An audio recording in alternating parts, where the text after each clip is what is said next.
This morning, we continue to follow the latest developments on the Hidden Pines fire. Here are the things that we are watching out for you in Bastrop County. As David mentioned, the weather is certainly playing a bigger role in today's efforts to contain the Hidden Pines fire. The acres burned as of this morning, nearly 4,400. But despite the threat of a shift in wind, the Texas A&M Forest Service is going to bank on some major help this morning from the sky. They are talking about this massive DC-10 tanker. Video from when it helped back in Bastrop right here in 2011.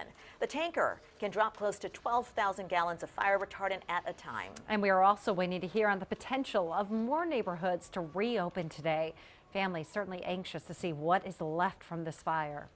What about schools in Smithville? We know buses will not be picking up kids who live near the fire. District leaders say they will decide on Sunday what to do when it comes to Monday's bus schedule. The smoke still having a really big impact for students today. It's forcing students in Smithville to stay inside the classroom.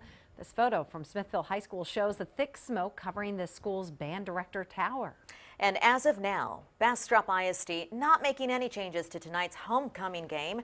The game is still on, but it's in Cedar Creek, and you will be able to make donations during tonight's game. A little sense of normalcy in the town of Bastrop County. For some evacuees, though, home has been the Smithville Recreation Center. Many are waiting to know, will they have a home when they're able to go back into their neighborhood? Sophia Beausoleil is live at the rec center with the very latest. Good morning to you. Hi, good morning, Sally. So as we know, 400 homes were evacuated. It's been pretty quiet here at the rec center. So far, there's only been 7 people who spent the night, according to workers inside. But as you can imagine, a lot of emotions here because some people don't know if their houses were impacted. Others do, because we found out yesterday that 34 structures were destroyed in the fire. Most of those were homes. So we were out and about yesterday. My photographer Julie Karam and I were driving around to all the different evacuated areas, and people were just anxiously standing at those intersections trying to convince officers to let them in to those areas to see their property. Officers were very stern because they don't want people going back there because of safety hazards. But we did talk with one man who says he got a picture from somebody who is a first responder who sent him a text message of a picture of his house, and that's how he found out his house was gone. So it's not only people who were evacuated and the firefighters who are having to deal with this fire, it's people in the surrounding area. For example, right now in Smithville, the smoke is very dense, and we actually just spoke with a man who says he's concerned because of his grandson's asthma. At the house, it was bad yesterday. My wife said it was bad in town at the house, and of course again today. So of course when the wind gets up tonight, the front comes through, hopefully it'll push it out, sadly, to somebody else. And we know David Yeomans has been talking about that cold front that's coming through, which could possibly make the fire worse conditions to fight. But you know, we're going to be following this throughout the day. And as always, go to our website, kxan.com. We've even had some people come here asking us how they can help out. We have all those details for you on kxan.com.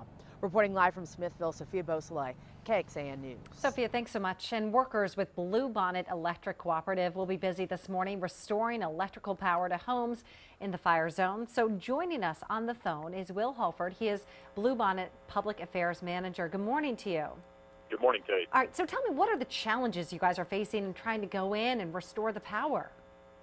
Well, the main challenge we have right now is the fire itself and visibility with smoke and fog this morning. You know, we're going to move into the area today with 10 two-person teams that are going to inspect the lines and our power lines in the affected area for damage. We need to figure out what needs to be done to repair the damage so we can get the power back on for the folks that are going to be moving back into that area as quickly as safely as possible. Do you have another major challenge for us also is burnt trees. You know, that's a major concern for everybody right now, and any tree that looks like it could potentially fall into the power line, we need to take down safely and remove that potential threat. Do you have an estimate of how many homes might be impacted? We have 441 meters that were out of power initially. Last night we were able to restore power to 89 of those meters. And that's about, in all total, it's about 375 residents in the area. The other 75 or so were just outbuildings, water wells, barns, garages, that kind of thing. And do you have any idea when all the power might be restored? No, we should have a better idea of that today. There's a map on our website, which is bluebonnet.coop, that has the affected area divided into 4 zones. Zone 1 is the one we were able to restore last night. Zone 2 we expect to have on sometime this morning. Zones 3 and 4 we're just not sure yet and won't know until we can actually get into that area and do the inspection. Well, we know you guys are certainly working hard, so thank you so much for joining us this morning. Will Holford with Blue Bonnet Electric. Thank you, Kate. 7:05 right now, and after 3 days of fighting those intense flames, officials tell us fire crews in the area they're tired. They're facing fatigue along with facing the wildfire. A typical shift for these men and women on the front lines, 12 hours. Food, water, and anything else needed is brought from the fire station to them. And even though crews are tired, they say the one thing they will not do is stop.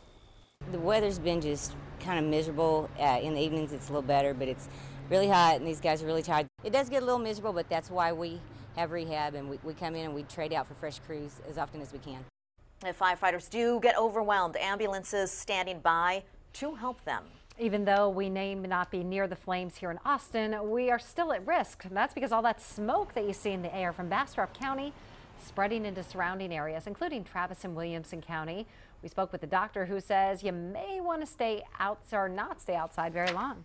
The sunsets are really, really pretty because of that smoke, but however, it's really affecting people, especially people that have underlying respiratory problems, people that have asthma or COPD, emphysema, things like that. It really, really affects those people.